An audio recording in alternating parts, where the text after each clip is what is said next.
And Shri Radhe Radhe. तो कैसे हैं आप सब। सीए फाउंडेशन बिजनेस इकोनॉमिक्स का चैप्टर सेकंड हमारा चल रहा है।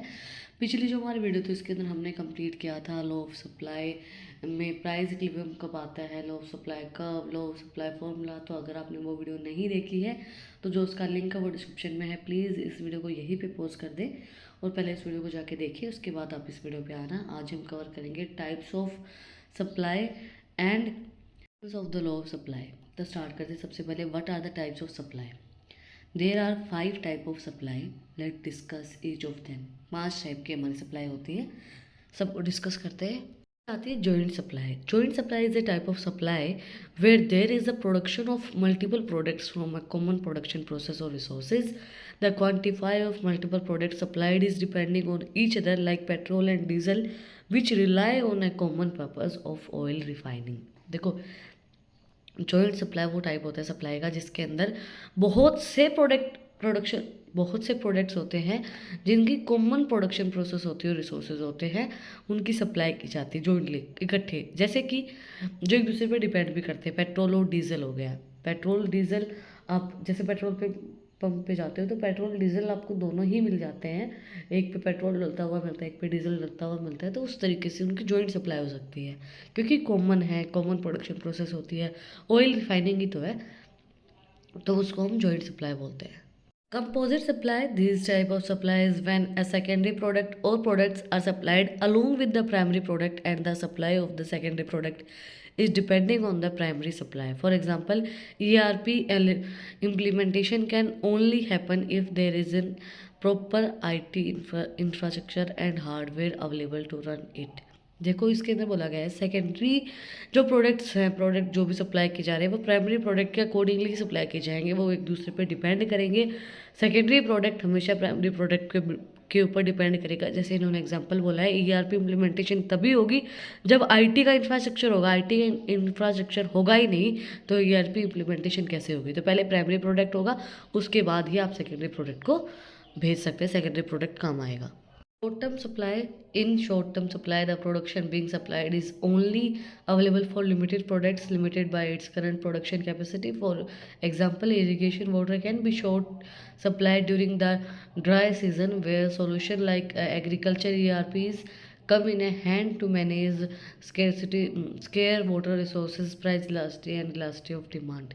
ये शॉर्ट टर्म सप्लाई होती है, मतलब ये नहीं कि सारा मतलब पूरे साल इसकी सप्लाई चलती रहती है, लिमिटेड पीरियड होता है इसका करंट प्रोडक्शन कैपेसिटी के अकॉर्डिंगली। जैसे कि भाई पानी चाहिए लैंड को, ड्राई वाटर को, एग्रीकल्चर के लिए या किसी भी चीज़ के लिए, तो उनकी शॉर्ट टर्म में होती है। पानी आप डेली तो नहीं देते हो, पूरा साल तो नहीं देते रहते, तो कभी जब ज़रूरत पड़ती है, जब ड्राइनेस आ जाती है तो उसी टाइम पे दिया जाता है। Long term supply, when the product is available over an expended period and its production capacity can be adjusted, it is referred to as a long term supply. For example, advocate power grid ensure there is a continuous supply of electricity to consumers which can be adjusted based on the consumer demand. long term supply होती है, जैसे कि अब बिजली तो हमें सारे पूरा टाइम ही चाहिए, सुबह से शाम तक, रात तक, मतलब 24 घंटे चाहिए बिजली हमें। तो अब तो जो बिजली है वो कंज्यूमर की डिमांड के अकॉर्डिंग भी हो सकती है। कुछ गांव ऐसे होते हैं जिनके अंदर बिजली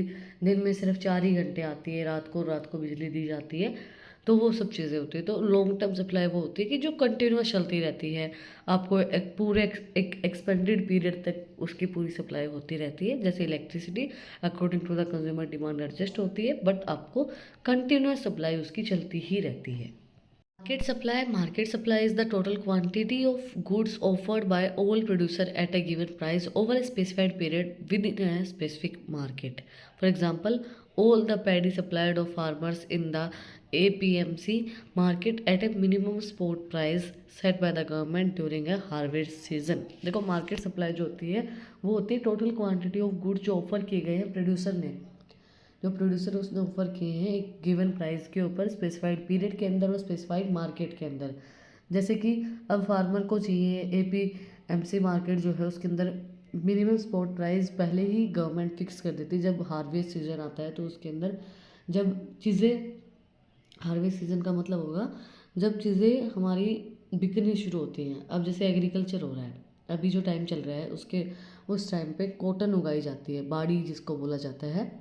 तो बाड़ी होती है, उसमें कॉटन होती है, कॉटन बेच के आई जाती है। तो कॉटन बिकने से पहले गवर्नमेंट अपना प्राइस निकालती है कि गवर्नमेंट इस प्राइस पे उसको ले रही है।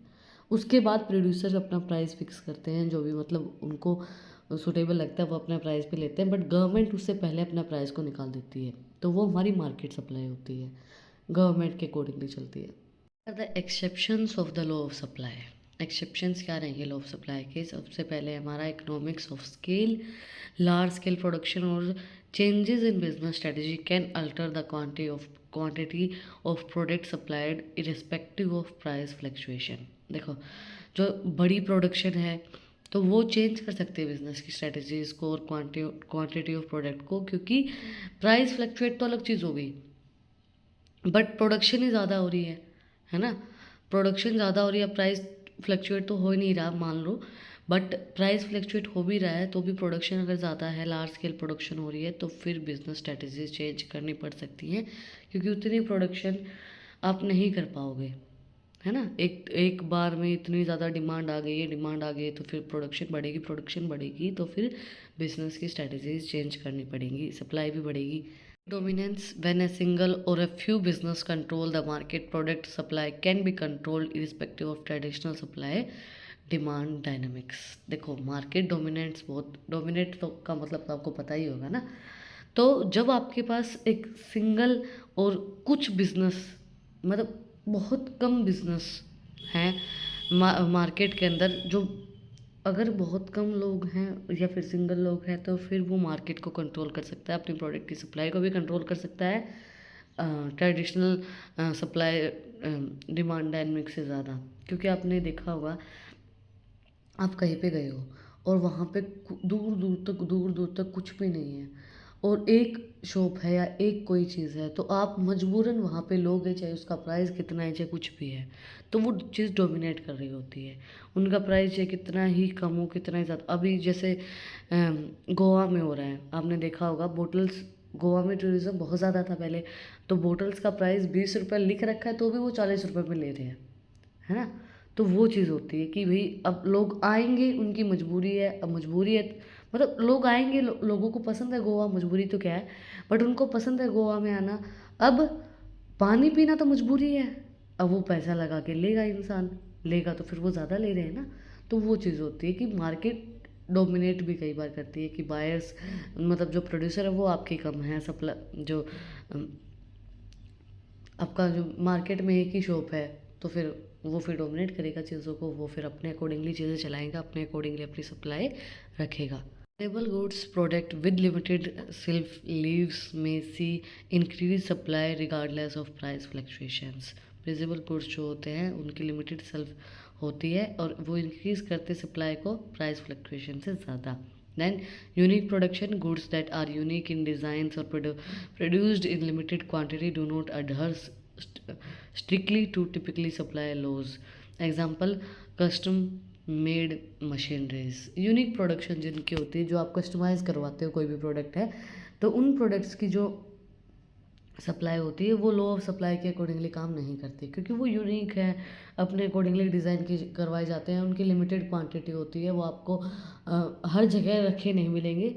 जब किसी ने कस्टमाइज़ करवाया तो वो सबके साथ सेम तो नहीं मिलेगा, तो उनकी जो प्रोडक्शन होती है वो भी लिमिटेड होती है, और जो कस्टमाइज़ करवाए जाते हैं according to their choice. Then elastic supply, the supply of certain product like oil cannot be suddenly increased in response to change in price. Drilling new wells and exploring new oil field requires significant time and investment. Supply जो होती है inelastic supply के अंदर बोला गया है, जैसे जो ऑयल होता है उसका हम सडनली इंक्रीज़ नहीं कर सकते हैं प्राइस को, कि भाई हमारा मन किया और हमने जो ऑयल है उसकी प्राइस को बढ़ा दिया, नहीं। बहुत सी चीज़ें एक्सप्लोर करनी पड़ती है, नई फील्ड एक्सप्लोर करनी पड़ती है, बहुत सी चीज़ें देखनी पड़ती हैं, उसके बाद ही टाइम एंड इन्वेस्टमेंट के अकॉर्डिंगली ही आप उसकी सप्लाई जो प्राइस है उसको बढ़ा सकते हो। ऐसे तो आप किसी भी प्रोडक्ट की प्राइस को नहीं बढ़ा सकते, बट ऑयल का तो आप वैसे भी नहीं बढ़ा सकते हो। That's it for today. आज हमने कंप्लीट किया types of supply and exceptions of supply. अगर आपको कुछ भी डाउट है, कुछ भी पूछना है तो कमेंट में आप मुझसे पूछ सकते हैं। और अगर आपको इन टॉपिक्स की पीडीएफ चाहिए तो टेलीग्राम चैनल का लिंक भी डिस्क्रिप्शन में है, वहाँ पर जाके आप मुझे फॉलो कर सकते हैं। और भी अच्छे अच्छे इंटरेस्टिंग रील्स को देखने के लिए, कोई भी डाउट को पूछने के लिए भी आप मुझे इंस्टाग्राम पे भी डीएम कर सकते हैं, उसका लिंक भी डिस्क्रिप्शन में है। और अगर यहाँ तक वीडियो को देखा है तो सब्सक्राइब के बटन पे भी एक मुक्का मार दो और बेल आइकन प्रेस करो, ताकि जो सबसे पहले अपडेट है वो आप लोग के पास आए। फिर मिलते हैं एक नए वीडियो के साथ, एक नए टॉपिक के साथ। Like share subscribe. Thank you for watching my video and enjoy your life.